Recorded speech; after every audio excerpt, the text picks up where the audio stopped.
সমস্যা নাই। আমি কিছু বলছিলাম, সে তুই তোমার বাসায় যাও। বাংলাদেশের আইন কতটা জঘন্য হইলে এর মতো একটা মহিলা ধর্ষণ মামলা আমাকে দিতে পারে? 50 বছরের একটা মহিলা আমাকে ধর্ষণ মামলা দিচ্ছে। তাকে কিভাবে ধর্ষণ হয়? তোকে কিভাবে ধর্ষণ হয়?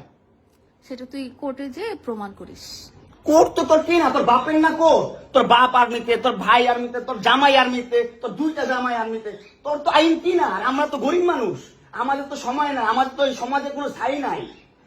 আমরা তো সমাজের ময়লা আবর্জনা, আমরা এই সমাজে। আর তোরা হচ্ছিস সমাজের অনেক উচ্চ মানের মানুষ, অনেক ক্ষমতাবান মানুষ, এই জন্যই নাকে দড়িটা ঘুরাইতেছিস আমাকে, তুই বুঝছিস? হ্যাঁ, বিএমডব্লিউ নিয়ে যোগ্যতায় চালাই, তোর টাকা দিয়ে চালাই না, যে যোগ্যতা চালাই, কামাই করে চালাই। হ্যাঁ, বড়লোক হইতে পারবো না? কোথাও লেখা আছে গরিবরা বিএমডব্লিউ চাইতে পারবে না, গরিবরা বড়লোক হতে পারবে না? কোথাও লেখা আছে? হ্যাঁ, কোথাও লেখা আছে?